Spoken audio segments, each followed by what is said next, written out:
राधे राधे महाराज जी आपके चरणों में कोटि कोटि प्रणाम। गुरुदेव भगवान, प्रेम का आनंद क्या है महाराज जी? गुलाब जामुन पाया है, कैसा लगा? मीठा। कितना मीठा? जो पाता है उसी को स्वाद पाता है। बस उत्तर यही है। यही उत्तर है। प्रेम का आनंद कैसा? जो पाता है वही जानता है। अनिर्वचनीयम प्रेम स्वरूपम। ये तुम्ही से उत्तर दिलाना चाहते थे। एक प्राकृतिक वस्तु रसगुल्ला का आनंद नहीं बता सकते तुम। बोले मीठा, बोले कैसा मीठा? बोले पा के देख लो। ऐसे ही प्रेम का आनंद क्या है? अनिर्वचनीयम प्रेम स्वरूपम।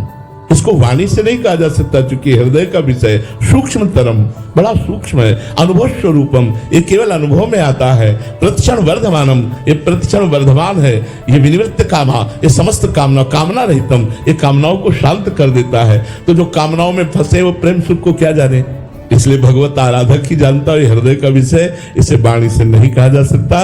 जब एक प्राकृतिक वस्तु के आनंद का वाणी से वर्णन नहीं किया जा सकता, तो चिदानंद प्रेम का कैसे वर्णन किया जा सकता है? समझ रहे हो बच्चा?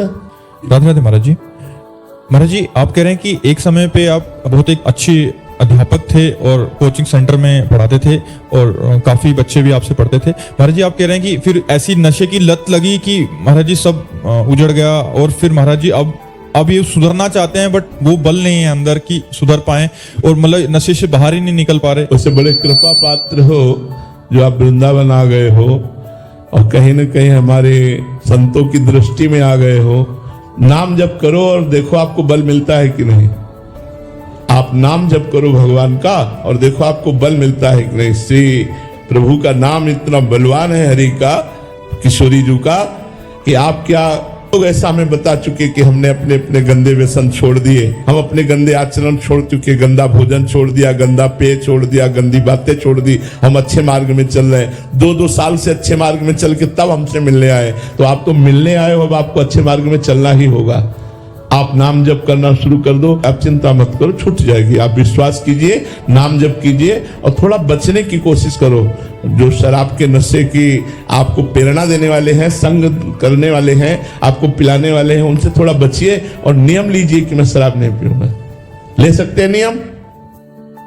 बोलो, मैं श्रीधाम वृंदावन में शपथ खाता हूं कि आज के बाद शराब नहीं लूंगा। श्रीधाम वृंदावन में शपथ लेता हूं, मैं तो शराब नहीं। बहुत, हम तुम्हारा सहयोग करेंगे, चिंता मत करो। हमारा ठाकुर है, बहुत बलवान है, हिलना नहीं। हमारी तुम्हारी दोस्ती पक्की, हिलना नहीं इस बात से। बिल्कुल आप नाम जप करो, अगर बदलाव ना आवे तो हमें आप बताना। आज से शराब मत पीना, शपथ खा लिया है, नाम जप करो, थोड़ी कठिनता झेलो और आगे देखो आपको प्यार मिलता है कि नहीं। जहां पर कृपा राम की हुई ता पर कृपा करे सब कोई। आप चिंता न करो, हमारी बात पर विश्वास कर लो यार। राधे राधे महाराज जी प्रभु तो करुणा निधान है, फिर सभी को जीव मात्र को मोक्ष देकर नरक यातना से क्यों नहीं बचा लेते सभी को? देखो, बहुत सूक्ष्मता की हम बात कहते हैं। कोई दूसरा हो तो करुणा करके बचा ले, जब आप ही हैं तो।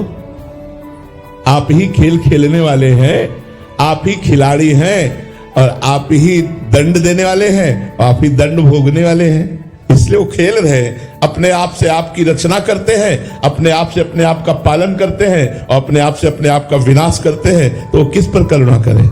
इसलिए ये बात समझनी होगी। आप संत हैं इसलिए ऐसा उत्तर दे रहे हैं। भगवान अपने आप से अपने आप में खेल रहे हैं।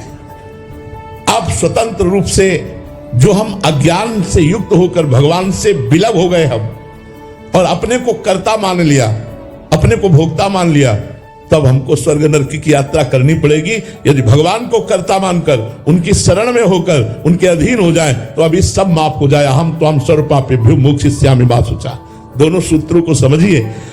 वैसे तो सर्वांतर्यामी भगवान ही सब रूपों में विराजमान है, वही नरक स्वर्ग का सब रचना करके अपने आप से अपने आप का खेल खेल रहे हैं। दूसरे शब्दों में, हम प्रभु से विलग होकर विमुख होकर के जो कर्म कर रहे हैं उनको हमें भोगना पड़ेगा। इसलिए हम भगवान के सम्मुख हो, सन्मुख होए जीव मोहि जबहि, जन्म कोट यज्ञ नासौ तबहि। भगवान की सन्मुखता स्वीकार करके भजन करते हुए अपने जीवन को भगवत स्वरूप बना ले तो हम मुक्त हो गए। ये नरक स्वर्ग सब स्वाप्निक है, सत्य नहीं है।